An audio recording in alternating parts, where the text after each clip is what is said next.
Wrestling fans, are you ready?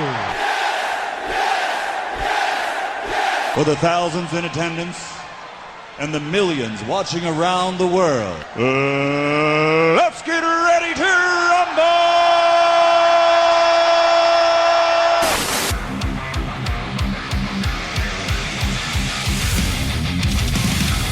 And now, please welcome at this time your hosts, Graham GSM Matthews and RJ Marceau. You're listening to the next era of wrestling radio. This is WrestleRant Radio.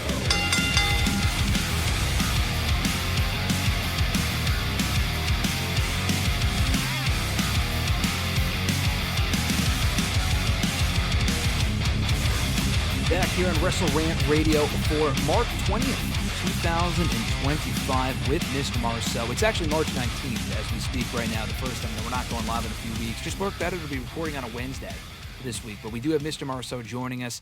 As always, brother, what's going on?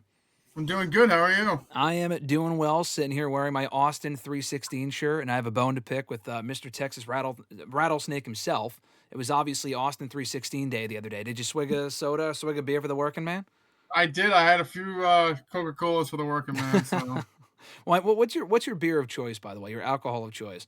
I actually haven't drank that often lately. I would say if I asked, I'd probably say, if I was asked, I'd probably say, okay, that's not happening. Stone Cold's calling you to find out. Yeah, seriously. I would say probably a Budweiser is probably my go-to.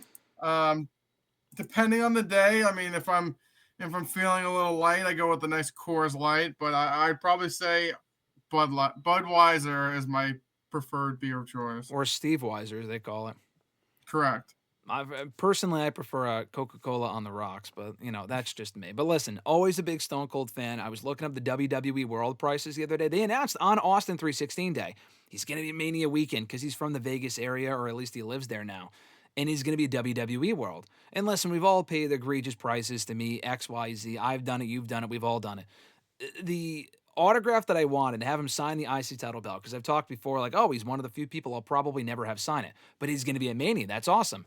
I see the price, $435. That includes the fees. So if you're wondering, oh, is that like $100, extra? There's a $550. No, that's with the fees, but that's still pretty fucking egregious. A picture alone, going up and getting a quick snapshot for 5 seconds, $350.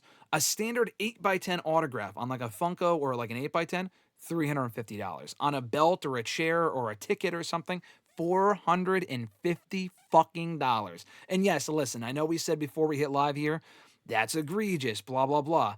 But listen, $200 is a lot. This is over twice that. I know it's Stone Cold Steve Austin, but I've paid for a lot less for people that are as big, if not bigger than I am. That is just wild to me. I don't know if that's a Steve Austin thing, but I assume it's a TKO WWE thing, gouging those ticket prices as only they can. Yeah, I mean, I think it all depends on what the superstar is. I think a lot of it is, like you said, maybe there is a little bit TKO in there, but I also feel like the superstar probably, I mean, I'm assuming they're getting some of the profits. So I'm assuming depending on what it is, like they probably do have a little say on it. Yeah. But that is ridiculous, an understatement. I mean, I'm looking at it here, just a quick look. I mean, Liv Morgan's $112 for a photo and $107 for an autograph. I still feel like that. Like the autograph thing, I feel like is just so high. Like $107, I don't know. Like she's signing something. Like Mysterio's the same way. I mean, I don't know. I guess like depending on the person, it could fluctuate. But like I said, like so Liv Morgan and Rey Mysterio are the same price. Like, well, Liv's popular right now. Yeah, but like, okay, Rey Mysterio's a legend. Well, and like I'm looking at here, Liv's a little, or not Liv, not Raquel. I'm all over the place. Rhea Ripley's just like $20 more. EO is $20 less. Mm-hmm. So, like I said, it's not awful for the other people, to be honest. Dude, fucking Dakota Kai is $40. I mean, that's that's honestly cheap. Because like, so I think it's a little bit of both. I assume like the talent has some say, but like, I mean, this is their own event. I would assume they have some kind of say. Like you said, Undertaker's still a lot, but like okay, he's double what like Rhea or Liv is right now. So like I feel like that makes sense. Stone Cold being 3 times, I mean that's just ridiculous. That's ridiculous. Let's see, like Mike Tyson's going. I can only imagine how much. No, he's like 150, dude. Yeah, so I think it's the talent itself, honestly. But you would think Mike Tyson would charge a lot more. It's fucking Mike Tyson. He's a big name. He was just involved in the Jake Paul fight a couple of months ago. I mean, honestly, that's a steal compared to Stone Cold Steve Austin. And listen, I get it. You talk about the autograph, $100 for an autograph. That sounds ridiculous. But I've been in lines where a lot of these fans will bring 10 action figures for these people to sign. So you have to limit it. So if the more that you charge, the less people are going to show up and the less shit they're going to have signed. So I get it. Or they're going to pay more money. So it's a win-win for whoever's doing the signing. I understand that. But Stone Cold, you're there for 2 fucking days. Do you really need to be charging people $450, especially those that are flying themselves out there? Staying in Vegas is not cheap. Obviously, we've been there. It's not cheap. And then to do all of this just seems like highway robbery. But you know, at the same time, though, they do this sort of thing and people will do it. People will do it. And not only that, the belt thing for a belt inscription, like I said, it was $450. But I saw an option there. If you wanted it inscribed or if you wanted it like personalized or something, an extra $350. So that would bring you up to like $800. So if you got like a picture that says like $2,000 from Stone Cold, it's $350. Yep, extra $350, not $350, extra $350, on top of the $450, I believe. That is just crazy. That doesn't seem right. That's ridiculous, dude. Unless, I mean, I could be lying, I could be mistaken, but that is just fucking bananas. Well, listen, I know you're not getting the Stone Cold autograph, but I know you signed up for, let me check my notes, the John Cena intimate dinner over Mania weekend for $25,000 a pop. I saw your name on the list. I'm going. Yeah, I just submitted I just wired the money over and I'll be there. And you're going to be there for the intimate dinner where he probably just shakes your hand and then, hangs out in the back for 20 minutes at McDonald's or something. Hopefully he doesn't bring up the marble from Total Divas. He doesn't like to put stuff on nice marble. So hopefully his dinner manners are as they were back in the day. I want the full experience. Listen, we'll get into John Cena, heel John Cena for Monday night. How we kind of saw a glimpse of heel John Cena on Total Divas years ago. That was not the John Cena that we saw on Monday in Brussels on Raw. I have a lot to say about that. A little rant about Dakota Kai as well. This kid is fired up. I'm here to talk about John Cena. He's here to talk about Dakota Kai. We have a lot more to get into as well. Obviously, episode is not live here today. I'll be premiering this on the channel. So if you're watching live, I'll probably be in the comments. So if you want to watch live and chat along with what we're going to be talking about here today, please do so. But typically, we're live every single Thursday, youtube.com/WrestleRant. Be sure to like the video, drop a comment, share the video, and subscribe. Hit the bell button to be notified every single time a new video drops and every single time we go live, specifically on Thursdays for WrestleRant Radio, where we run down a litany of topics. You can also check out the audio version of the podcast on WrestleRant.com, WrestleRantRadio.com, and all the usual podcast platforms. As we are here on the road to WrestleMania, a lot to discuss. Like I said, the John Cena topic was what really dominated the conversation this past week, with Raw starting at 3 p.m. Did you watch it live? Because by the time I finally got to the show, you had already watched the whole thing. I thought you were one of those people that was like, I'll probably watch it at 6. I'll be home at that point. You were like, no, I fucking finished the whole show. I was amazed. Yeah, I was at work, so I watched it at work. It started at 3 o'clock, and then it was over it was nice. It was nice to watch at 3 o'clock and not have to stay up late. So I watched the whole thing live, and it was great. And it was over by 5:30 p.m. Eastern, around there. That's crazy. Yeah. I watched it. I think I started it after it already ended, so I had to sit through all the commercials and the bullshit and stuff. So I think I was done by like 8:30, but it's better than staying up until like 10:30, 11 or whatever. But that's going to be the case for the next couple of weeks. It's going to be starting at 4 p.m. Eastern time next week. I think in London is next week or the week after. I forgot where they are next week. They're definitely in London one of these weeks. I don't think it's London next week. But anyways, that's the case for Raw next week and the week after, which is nice. And they held nothing back. They started that show with John Cena's explanation for why he turned heel and why he betrayed Cody Rhodes at Elimination Chamber. Now, granted, there was no mention of The Rock. There was no mention of number 17, him being desperate, which a lot of us thought that's why he did what he did. He was desperate because he hasn't won a singles match on pay-per-view in like 7 fucking years. So that's why he turned heel. He made no mention of that. All right. What he did say was a lot of whiny shit. And Cody Rhodes even called him a whiny baby. And it was so out of character for Cena, which was obviously the point.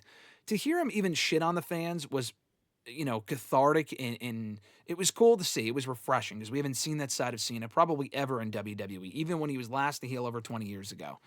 The logic in the stuff, the material in which he was saying didn't make a whole lot of sense. And I mean, we were talking about that before he even turned heel as to why it would make no fucking sense and why they would never turn John Cena heel. They did, and it does make the match with Cody Rhodes more interesting. But what I heard on Monday night, for as good as the delivery was, there's still a lot of holes they have to fill, a lot of logic gaps, which hopefully they will in the coming month.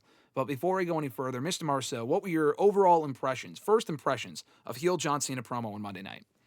Yeah, I thought it was pretty decent. I will say at some points I did thought it was getting, like you said, whiny and just kind of like get to the point here. Like it was kind of like halfway through, I'm like, okay, we're gonna get like Cody coming out, or is he gonna get to a point? Mm-hmm. He just kept saying like it's all about the fans and bitching and moaning, and like how they don't. I don't know. Like the whole logic is like you didn't do it for you did it for yourself and not me. Like I don't know. It's just like I myself didn't love it. I know people thought it was like the greatest thing ever, but like maybe just because we're not used to Cena cutting like a heel promo, Mm-hmm. but like it wasn't even like that's like a whiny like Dominic Mysterio promo. Like that's not like a John Cena or a top guy heel promo. It just like came off too complaining and whining, and it didn't really explain what like didn't really even really explain. Like I said, like yeah, he's like, oh, because of you guys, but like you won them. Like you like what do you mean you won the Royal Rumble? Like I guess my thing is like you won the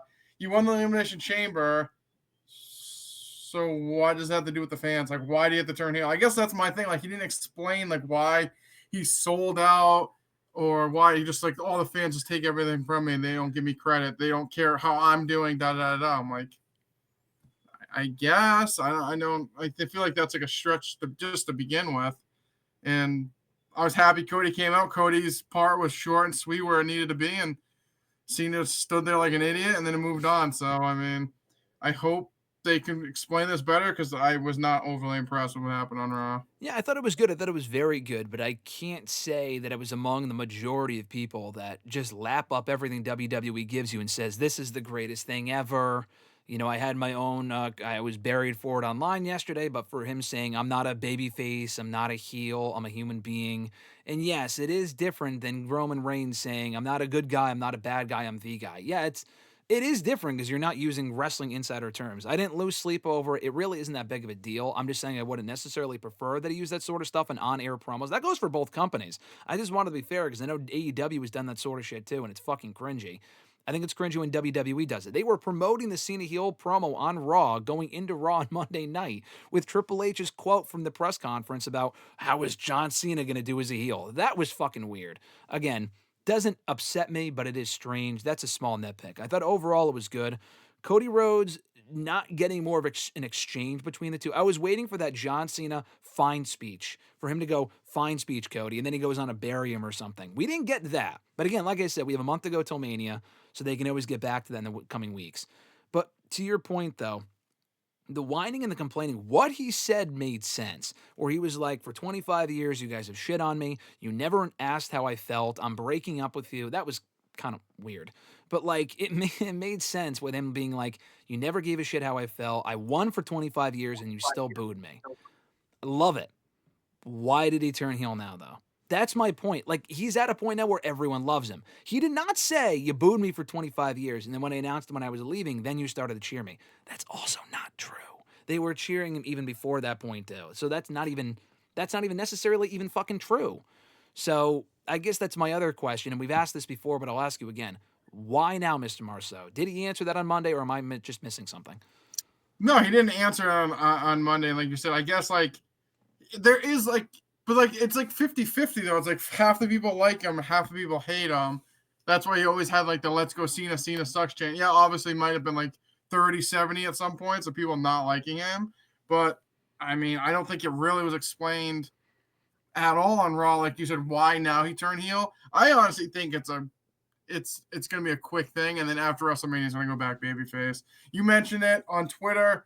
Like they had the t-shirts and he's like, I'm not changing now. Like this is who I am. Like, then why are you putting out new merchandise? And like, clearly this was set up for you to be selling these t-shirts and making money.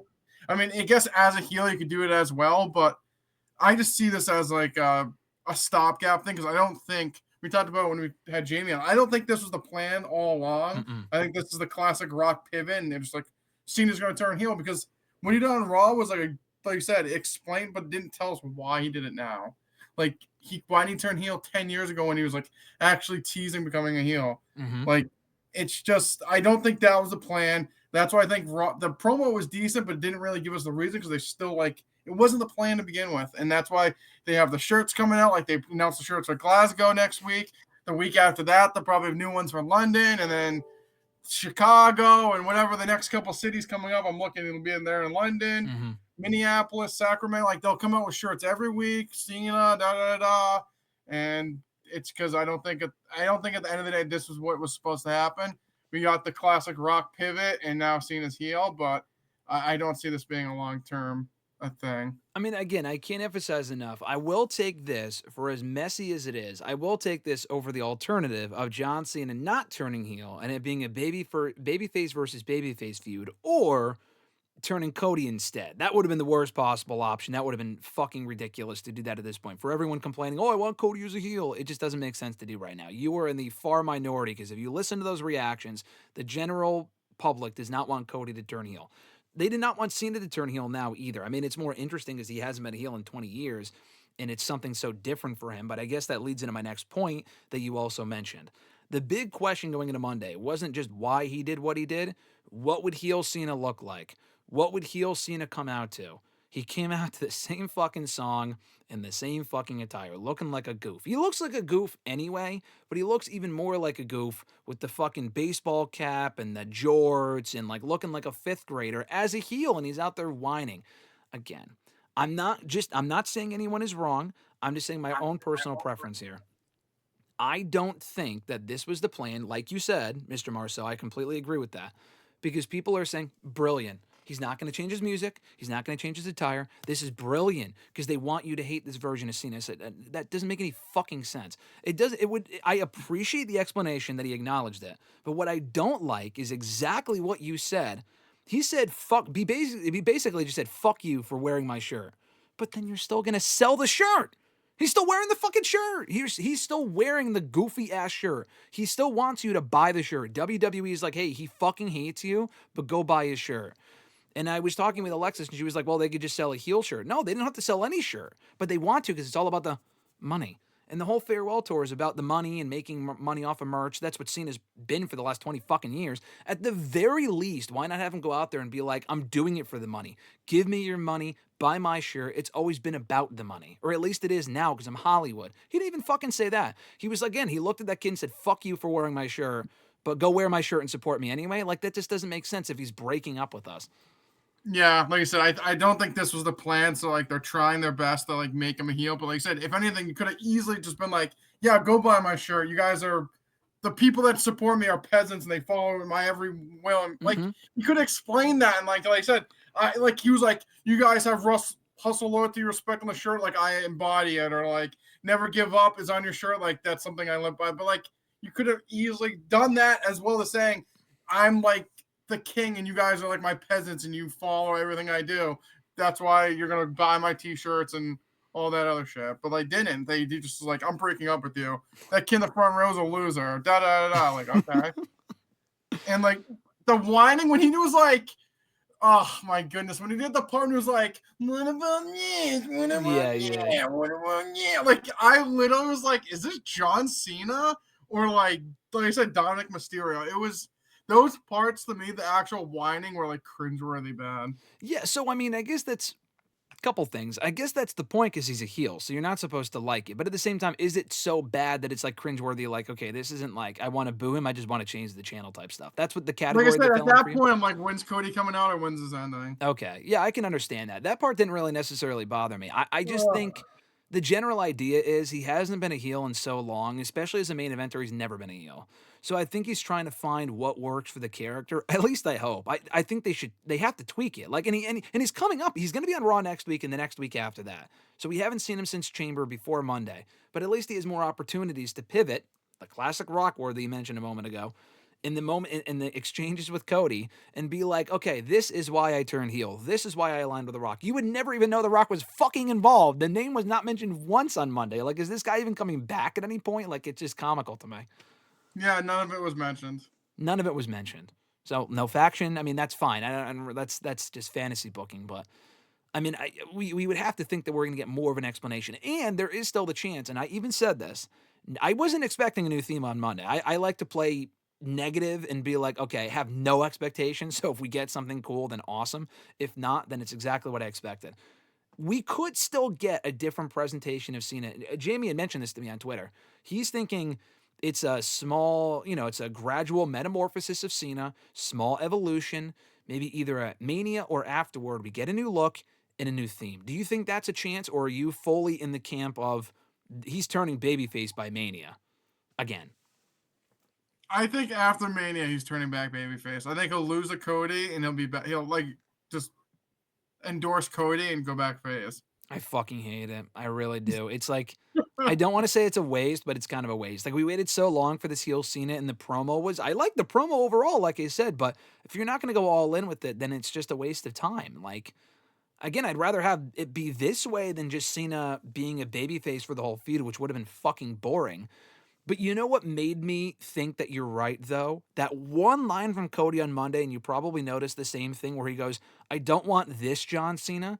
I don't want whiny bitch John Cena. I want that John Cena, pointing at his shirt. That made me think, fuck, we're going to get exactly what you just said and what I was worried about a week or two ago, where Mania is going to come, Cody's going to beat him, which I feel like a lot of people will not take kindly to for as over as Cody is. I'm not saying he'll get booed out of the building, but I don't think people will be overly happy with that. And then they'll kiss and make up, and that'll be it. That is maybe the worst possible ending to WrestleMania this year.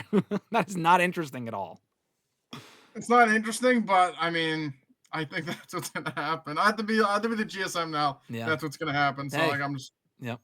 That's what's gonna happen. I feel it, and it sucks feeling like that. That sucks. I really don't like that, but we talked about it last week, and I feel even more confident in feeling that way, as you do, than I did even last week after hearing what we did on Raw this week. And listen, I'm really hoping to be wrong. I even said this before, or as he turned heel. I'm not overly optimistic because I do have my criticisms and whatnot. We both did. But I want to be wrong. I want this to be amazing because I was really looking forward to seeing what we saw on Monday, and I thought it was overall very good.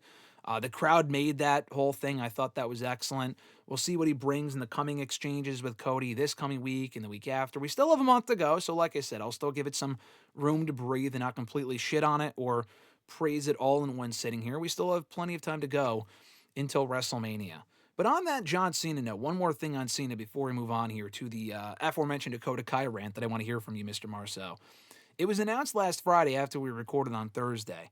Backlash. A lot of talk about Backlash, and we joked about it a while ago. I think there was that fake Meltzer report or the fake WrestleVotes report or whatever, that it was going to be in Japan and then in Mexico. None of those were true. It's actually staying in the States this year. I mean, Puerto Rico is obviously part of the United States, but that was a destination they don't typically go to. That was Puerto Rico. That was Backlash 2023 in San Juan. Last year was in Lyon, France. Two amazing shows. This year they're staying in the States, but they're going to St. Louis. To me, there is no main event that you do on that show. If you do any other main event on that show but Cena and Orton, specifically for the title, that is booking malpractice. I mean, is that not the must-see main event for that show? Because what else even makes sense? Yeah, you could do Orton and Cody, but if Orton's going to be cheered in his hometown regardless, why would you turn Orton heel or have him go for the championship, especially if he's not going to win? I feel like Cena and Orton is the match to do on that show in the main event for that title, because Cena's advertised too for that event. Yeah, I mean, I think it really depends on, I guess, what direction you go with out of Backlash. I mean, if Cody loses, I mean, should get a rematch. I'm assuming he'd get a rematch pretty quickly. I mean, he's Cody, unless you pivot to a different direction. But like you said, I mean, I saw it was in St. Louis. Orton was like kind of like you said, him and Cena were kind of both featured on there. So I mean, I don't hate it. I mean, it's not like we kind of know who's gonna win if Cena's the champion, but yeah, I don't hate it. I think it's a good like marquee and putting them kind of kindling their feud. But I think the thing with Orton is like I kind of want to see him and Cody in like a full-fledged feud before I get that. Before we get Cena and Cody? Or I'm sorry, before we get Cena and Orton? Cena and Orton. Okay. I mean, because Orton's facing Owens at Mania, and then it's like, what, he just beats Owens, and then he just goes right after Like, Cena? how would that make sense? They're facing. Yeah, I mean, I think you could just. He's on SmackDown. Cena would be on. I guess Cena would be on SmackDown too. I don't know. I guess you, like I said, you could do it. I don't hate it, but I don't know. I feel like Orton. I want Orton to like build up a little bit more, and I'm also waiting for him and Cody. So.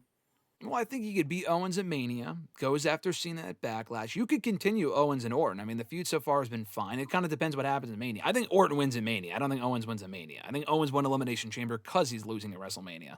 I feel like they could just move on from that, but they could do a rematch if they want. If Cena's advertised, I think it would be fucking ridiculous if Cena went back to being a babyface by Backlash, by Mania, which is probably what's happening. Let's just sit here and acknowledge that. If Cena's on that show, yeah, exactly. What would you do with Cena that's remotely interesting at that point? Did him go back to being a babyface within a month? I mean, that's just garbage. So I hope not. I really hope not. But Cena and Orton is the match that makes the most sense to me. You would have such a hot crowd, such a fucking rabid atmosphere.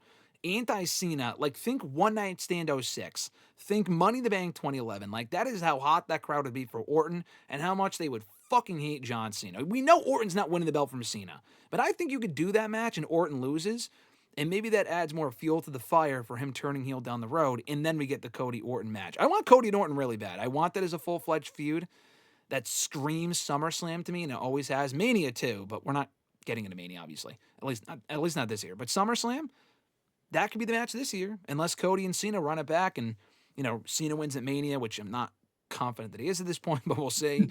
And then Cody gets the belt back by SummerSlam. Either way, those are matches that have to happen this year. So moving on from John Cena for just a little bit, other stuff from Raw on Monday night, which was overall a decent show. It peaked with that opening segment. All right, I thought the opening segment was the best part of the show. Everything else from there was kind of slowly downhill. But that being said, one thing that caught the attention of Mr. Marceau and myself, but mostly Mr. Marceau, was not the Rollins promo. That was really just a waste of time. He went out there, they sang a song. I fast-forwarded through that bullshit. I'm sorry. Oh, whoa. I was like, no, I can't do this. It was like the night after Mania a couple years ago where they just sang and then he left. That was terrible. This was almost as bad. But it wasn't that. Dakota Kai and Ivy Nile. You're probably wondering, why are we talking about this? It's Ivy Nile and Dakota Kai. They had a rematch. They had a number one contenders match a couple of weeks ago that Dakota Kai won inexplicably. Made no sense. They had a rematch this week. The focus wasn't really on the match. It was more so on Gable running the ringside and the Creed brothers and LWO, blah, blah, blah, blah, blah. Dakota Kai wins again. Obviously, the crowd didn't really give a fuck because neither of these women... I mean, Dakota Kai's more over than Ivy is. Ivy's not really over at all.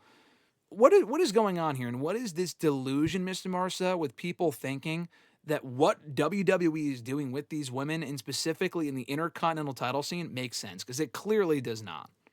No, I mean, I was watching it live, so it's like, I don't know, it's probably 3:45, 4 o'clock. I've been trying to, like, if I like something or I hate something, I try to, like, be more vocal on Twitter. So it's like, I like Dakota Kai. She wins here. Standard match, beat Ivy Nile again. So I'm like, all right, great win for Dakota, but, like, what do you do with her now? I mean, I assume, like, I guess you would probably just do her and Kyrie versus Liv and Raquel for the belts. Instantly gets started getting mentions on Twitter. What do you mean? She cut this promo 2 weeks ago. She's going after Lyra again. I'm like, going after Lyra again? She lost her twice clean as a sheet. That doesn't make any sense. And then they're like, well, in Triple H's booking, you're supposed to, like, forget that she lost last time. Like, that was just a title defense for Lyra. I'm like, she lost twice. Like, that doesn't make any sense because, like, if she I just don't get that. Like, no. Okay, so then I'm like, okay, that doesn't really make sense, but I guess. And then another person's like, you have to think of it like Jey Uso. I'm like, it's not remotely the same thing. One, Jay's 1,000. Jay's up here, and Dakota's like down here in popularity. So one, that doesn't count. Two, Jay won the Rumble, so like at least he has like something to get him towards the title again. Mm-hmm. And three, like no. And then it's gonna be a multi-woman match, and Dakota's gonna be in it. Like why? Why? She's lost twice to Lyra clean. It just got me so mad, and these people are blowing me up, and I'm like, it makes no sense. It doesn't make sense of saying like, oh, you're just supposed to like forget that she lost. Like, yeah, I saw in my 2 eyes, 4 when I had my glasses on. I mean, I saw her lose twice to Lyra clean as a sheet, and since she beat Ivy Nile, I'm supposed to be like, oh, let's run it back again. Yeah, like no, yeah, it's just bad booking, and people are like, well, that's how they book now. I'm like, That's not good. Yeah, exactly. Even if that's the way it is, it's stupid and it's not good. So it got me really annoyed because people were trying to like defend it and be like, "You're an idiot." Like, what do you mean? Well, like I said, if you don't lap up everything they do, then you're just a moron. You have to like everything Triple H does or everything WWE does or even AEW. Otherwise, you're an idiot and you don't know wrestling and you're not a real fan. That's at least what I've been told anyway. No, like, I like Dakota. I was just pointing out the fact, like, she won, which is good, but there's no, like, clear direction. People are like, what do you mean? She's easily going for the IC title. I'm like, how do you figure? Why, though? She already lost twice. She lost in the finals of the tournament and she lost a rematch fucking clean, I think, both times. You're supposed to forget about that one. It was only 2 weeks ago. I guess we're all supposed to forget. Not forget about what happened a year ago, but we're supposed to forget about what happened 2 weeks ago. She cut a promo a week after that, after Ivy, she was going back for the IC title again. I'm like, but why? No. Does she beat Ivy Nile? Who cares? What is going on in this title picture, by the way? I really feel like Becky being back would have at least helped the direction of this championship scene. Ivy Nile's got her own thing going on with American Made. They're racking up losses. I guess that's kind of the point. Dakota Kai, I feel like, is even in a worse spot than Ivy Nile is. I know she won this match, but like you said, my question also coming out of the match was, okay, great, she won. What does she do from here? Probably, I mean, honestly, it would be the tag titles. But Liv and Raquel won the tag titles 2-3 weeks ago. You would never fucking know. They haven't defended them. They have had barely a presence on the show. Liv and Raquel are on the shows, but Raquel's going after the IC title instead. Yeah, I think, kind of like getting what I got out of Raw, I assume what's going to happen is it's going to be Lyra versus Raquel next week. Lyra will beat Raquel. Yeah. I'm assuming like some kind of Judgment Day shit will happen. Like they'll try to get involved and Bayley will come out and help and Lyra will beat Raquel. Then Lyra will face Bayley because she said that she wants to beat Bayley because she never beat Bayley. Mm-hmm. And then she'll beat Bayley because Raquel and Liv will get involved. Then they'll do Dakota and Bayley versus Liv and Raquel for the belts. But then you leave Lyra doing nothing. Yeah. I don't know if that's a case that like WrestleMania, she doesn't have an opponent. And she's like, hey, I don't have an opponent. I'm beating Raquel, Bayley, Ivy, Dakota. Like, who's going to face me? And then Becky comes out a la SummerSlam and beats her in 1 second. And we just laugh and move on. I mean, that's the only else thing I could think of because she should be on the show. I mean, she's wasn't on the show this week. I guess she was in a backstage segment that wasn't even on TV, but I just like, I see her beating Raquel and then beating Bayley. And then it's like, okay, and then what? Like there really isn't anyone else of note for her to face.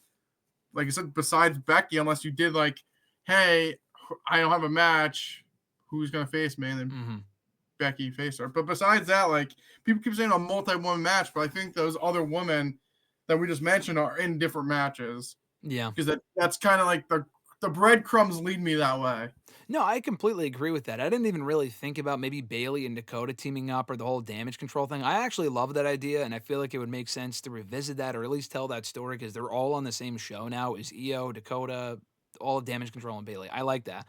It does leave Lyra, as she has for the last 2 months, feeling like an afterthought, though. That's kind of the problem. I saw that. I'll raise this question as well. I saw that backstage segment that you're talking about that aired after Raw and their socials. It was Lyra being interviewed, and she went up to Bayley and said she wanted to avenge the loss that she, endured to Bayley in the Elimination Chamber qualifier a month ago. I'm like, okay, cool. That's attention to detail. I like that. But, like, what the fuck happened? You're mentioning all these people, and I agree with everything you're saying.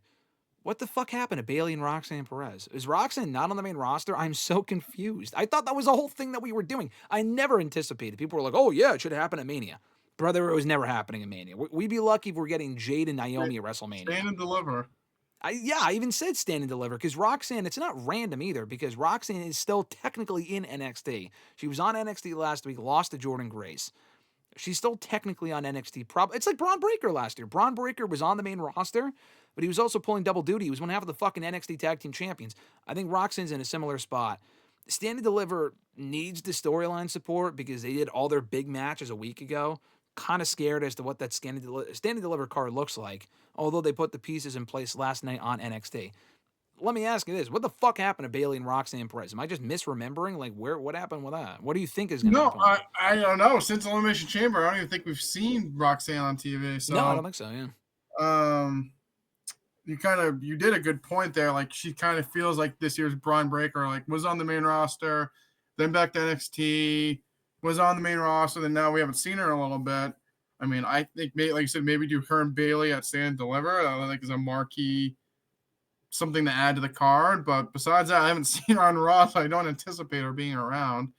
I mean, like I said, maybe if Becky's not coming back, and like I said, Lyra says she'd beat all these people, and Roxanne comes like out at WrestleMania and do her and Lyra, and she wins the belt of Mania. I mean, that'd be a big moment. And I feel like Lyra's ready for that, or Roxanne is. But like you said, the last couple weeks we haven't seen her. I'm not really sure exactly what they're doing with her, but like you said, if Becky's not coming back, I guess that would be the next best option. Yeah.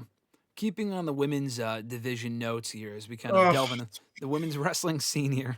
Adding on to that, 2 matches that we know we're getting at Mania. Those matches, honestly, I don't think Lyra's going to be at WrestleMania. I'm just not convinced. I don't think she's going to defend at WrestleMania. Chelsea Green, probably not either.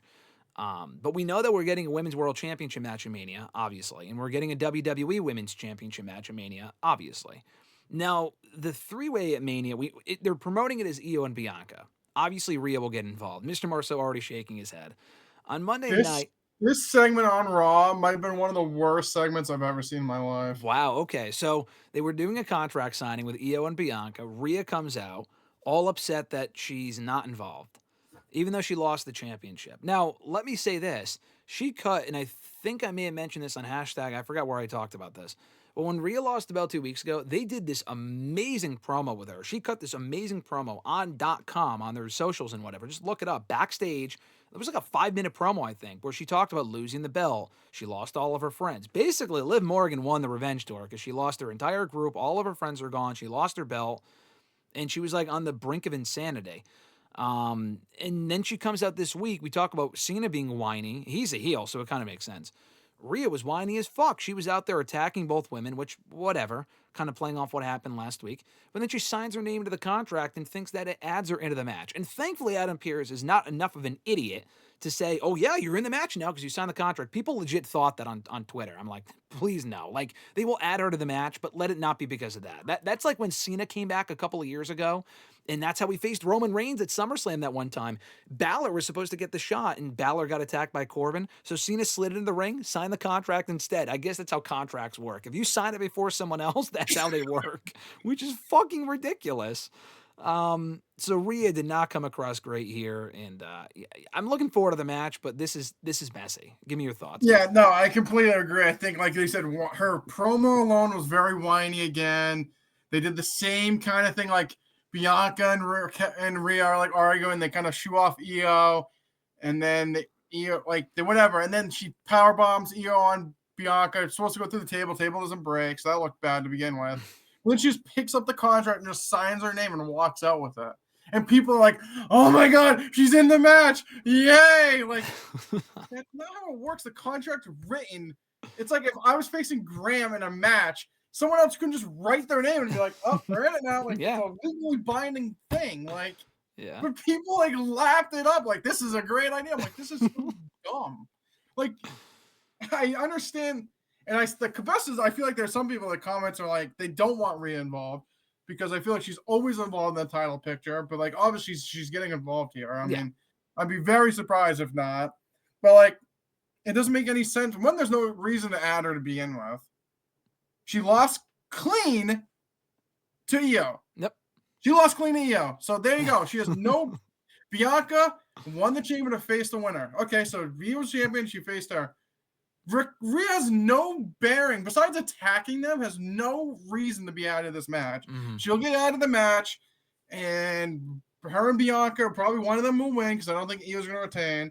But, like, Rhea does not belong, like, she doesn't have a say, so I don't get, like, they would have to make it really logical, besides, like, Bianca and Io be like, oh, we want her in the match because she attacked us. Yeah.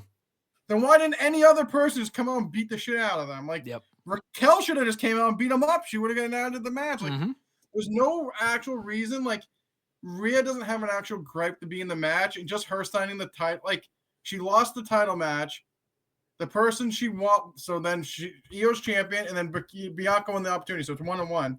Her just, I guess my thing is a logic gap of her just being added, just because like that's clearly what they're doing. But like, make it make sense. It doesn't make any sense.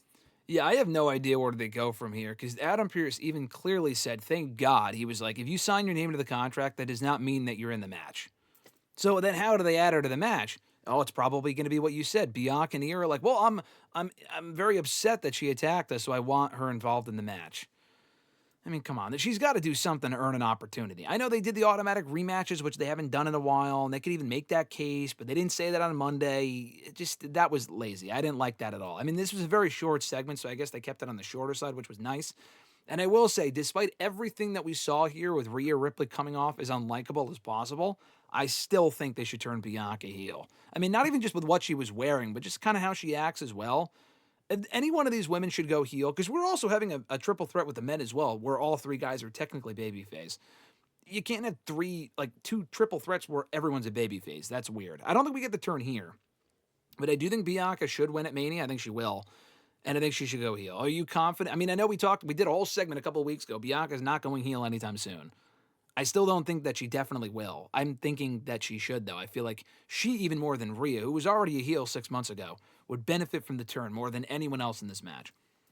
Yeah, I mean, Io was a heel last year, so was Rhea, so really isn't any reason to turn them both heel. Bianca makes the most sense because we haven't really seen it that much or at like a successful level on the main roster. So, I mean, I know similar to like Cena and probably Cody, like they like the Make-A-Wish stuff. They like to be like the role model as a babyface, but I feel there's a lot of legs in a Bianca heel turn. But I mean, I guess you don't have to do it right away. I mean, is like Jade a face? I guess my thing is like, is Jade a face or a heel? So it's like, yeah, I assume we're gonna get her and Jade somewhere down the line. So like maybe I don't know. I would say Jade's a face because Naomi attacked her allegedly. So like she was sticking up for herself. But like maybe you do turn Bianca heel eventually, and she's like, "Oh, I told Naomi to beat you up," or like something like that. Like, "Oh, that like Naomi attacked you, but I was the one that like told her to do it," whatever. But like, I think she should turn heel. I do really like her as a babyface, and I don't know, for some reason with Bianca, who like I do like her, and I would say I'm a fan of hers. I don't like ever get tired of her. Like I feel like other people are like, "Oh, Rhea's always in the title picture. Oh, this person's always in the title picture." I feel like with Bianca specifically, recently, I guess you could say, hasn't really been like involved in the main title stuff. So for her, like, I don't boo her or want her to turn heel, and I feel like I've never really felt that way when she's been champion. So, I mean, I think a heel turn is needed eventually, but I think you could hold off for a little bit because I don't think she's really like I don't think she's getting like booed or bad reactions currently. Oh yeah, no, not at all. Honestly, I feel like I want her to turn heel now because I feel like she's great in that role and it would refresh the character. But at the same time, though, she hasn't been in the main women's title mix, like you said, in a long time, like consistently in probably 2 years because she's wasted. I say wasted, but, they filled time with the whole tag team thing. You're saying wasted. And the tag team division, that means nothing, obviously, and they fired half their teams anyway. None of the teams really make sense that we do have.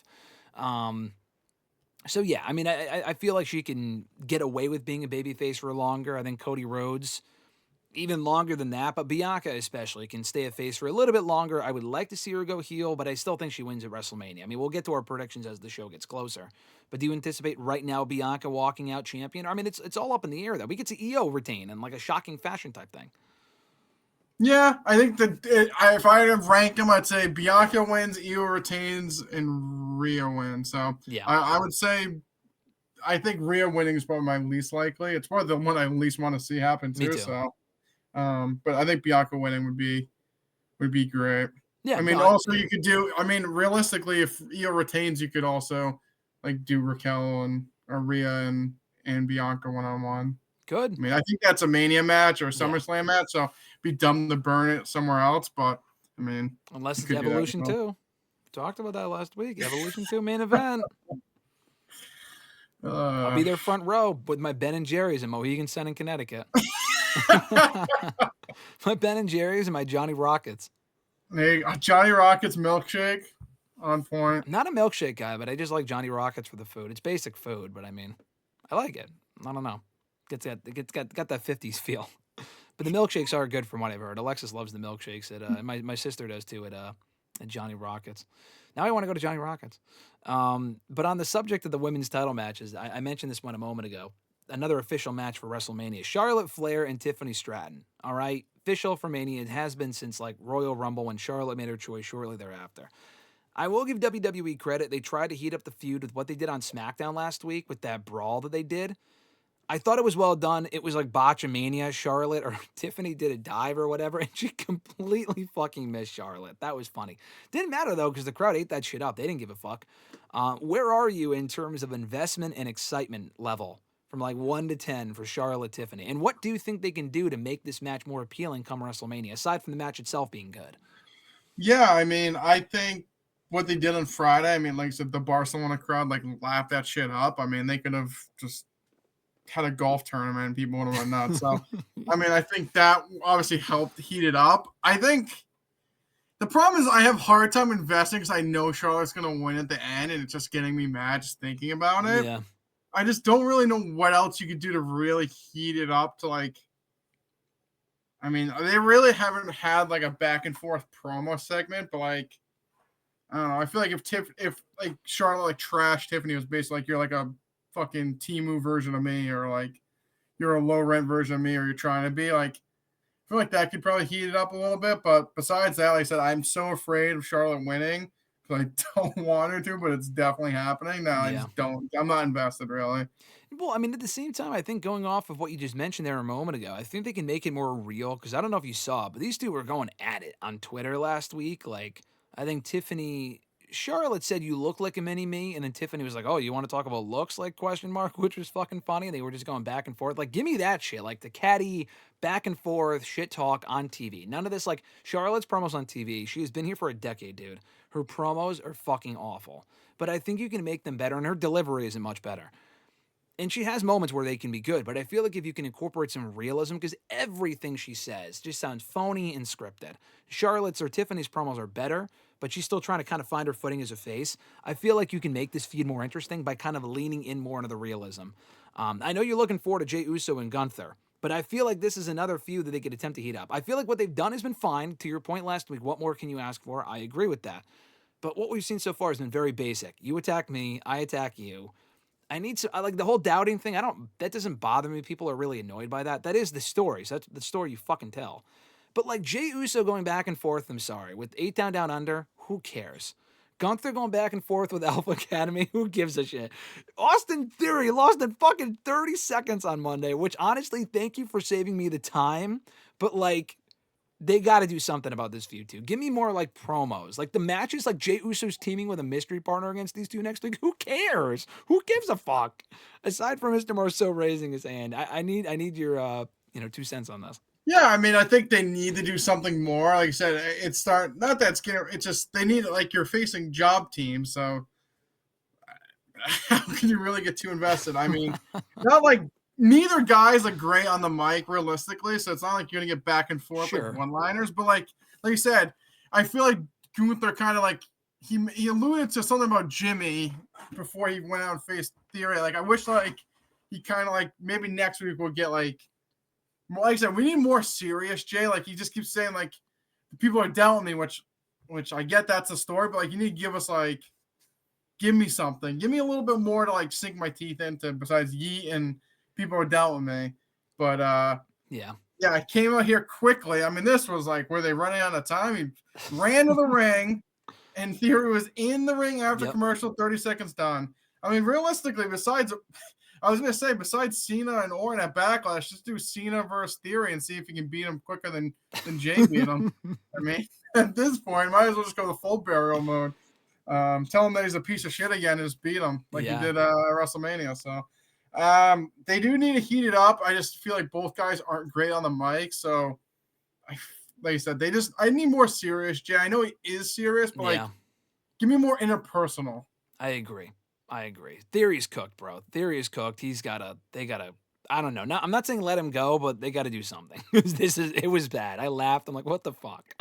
That is just almost, you can't come back. It hurt my heart, but it's Jay, so it didn't really kill me too bad. But what they're doing to Theory is just criminal. What they have done and continue to do is just criminal. I agree. Last thing before I let you go here, are they teasing an IC title multi-man match for WrestleMania? Braun Breaker beat Finn Balor on Monday. Good match. Not a single person, not even, as John Cena once said, a blind Stevie Wonder in his mother's basement could have seen that outcome coming when it comes to Finn Balor losing Braun Breaker. It was so predictable. But Penta said he's coming for the belt. They got Dominic in there too.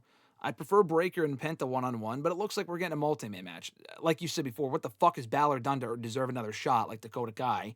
Just continues to lose. But is that what we're headed for at WrestleMania? You're supposed to forget that he lost. And then, There you go. I mean, at least he had Dominic interfere. There was Yeah. some kind of... A little bit. But, like, what's this, multi-man, multi-woman Mania coming up? I mean, I don't love every match pretty much being a multi-man match. I mean, I get with, like, the undercard, like, the mid-card belts, it's sometimes, like, they're in a ladder match or, like you said, like, a multi-man match. But, like, I'm not here for 30 multi. It's giving WrestleMania 2000 vibes now. Yeah. Like, you can't overdo it because then it's a lot. And you're going to do Rhea, Io, and Bianca, and then you're going to do Roman, CM Punk, and Rollins. I mean, how many more multi-man matches do you want? So, I mean, I'm looking at the card here. All 4 matches announced right now are all singles matches, but we know Io, Bianca, and Rhea is going to be a triple threat. But, I mean, I'm not into, like, the whole get everyone on the card thing. It's like, you're not over. You're not on the show. I'm sorry. You can be on SmackDown, and that's where Jade and Naomi belong. And, I mean, I guess looking back at last year's card, I mean, we had Becky and Rhea. We had the 6-pack challenge for the tag belts. We had Dominic and Santos. Holy crap. There's Andrade and Ray, Jimmy and Jay, which was terrible. There's 6-woman, so the 6-woman tag match. So last year was the same thing, to be honest. Yeah, I mean, so, like, I guess last year well, no, that's not true, because Sunday night was Rollins and Drew and Damian. The Philadelphia Street Fight, totally forgot even happened. LA Knight, Styles, Logan Paul, Owens, Bayley, Io, Cody, Roman. So the second night, there was only the tag match was the 3, I guess it's a 6-man. That was the only one that was multi, and everything else was a singles match. So yeah, I mean, I guess, like I said, the first night there was a decent amount, but like I said, but last year also, I don't think it was. Yeah, it was. Never mind. United States was a triple.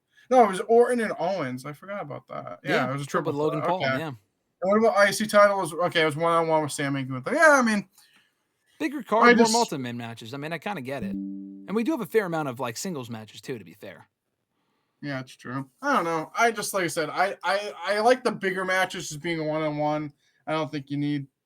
They said Finn doesn't deserve but like I'd rather, like you said Penta and Braun. I like that better than adding in Dominic or Finn. Just do Finn and Dominic 1-on-1. Yep. Winner gets the Judgment Day or some stupid mess. I think that's a great kiss break or something. I don't know. I feel like that match makes sense, which is why we're probably going to get a 4-way instead. Why do singles matches when you could just throw everyone into one match and we'll make it one 4-way for the Intercontinental Championship? But I still think Penta might walk out the new Intercontinental Champion anyway, so that's still the end game. I can't say I'm complaining. But speaking of complaining, you can find more complaints from me on the Twitter machine at WrestleRant, Mr. Marceau as well, at RJ_Marceau for his full Dakota Kai rants and his full 2 cents on Monday Night Raw and all the shows that we watch every single week. We'll be back here next Thursday, probably live at youtube.com/WrestleRant. Like the video, drop a comment. All that stuff is greatly appreciated. Hit the bell button to be notified every single time we go live here on the channel. Check out the audio version of the show as well over at WrestleRant.com and WrestleRantRadio.com. Any parting words, Mr. Marceau, before we head on out of here? Not really. Like I said, I'm looking at 39. I guess there was a 3-way for the IC title. And was the United States single. Yeah, I mean, like, I guess there is a decent amount, but like I said, I feel like the main titles are usually singles, so like I don't want a ton of multi-man matches, but yeah, we'll see what happens. Why we have enough singles matches. We got Jey Uso and Gunther. I'm sure it's going to be a 5-star classic, so it'll be fine. Why do you have to be a jerk? As long as it's not going to be. The thing is, it's not going to be a 5-star. No, I already know that. As long as Jey wins, though, I'm going to go woo. Yeah, as long as Jey. But what if he doesn't win? If he doesn't win, I might not watch anymore. We might have a vacancy right next to me here on the show. Mr. Marceau might not make it to the following Thursday. Myself as well, honestly. Like, that would be pretty fucking awful. So I'll hit you with the new number. Who does? might have to hunt down Triple H after that in WWE headquarters and show with a pitchfork on Sunday morning, Monday morning, whatever it is. I'll be there Monday morning in Stanford with a pitchfork. I can't fucking wait. Can't fucking wait next week for Thursday to come as well for more chats with Mr. Marceau. Brother, thanks so much for coming on as always. I look forward to chatting with you next week. See you later. See you, pal. Till next time, folks, take care. We are WrestleRant Radio, and we'll catch you right back here on the show next week. Have an awesome one, folks. Take care.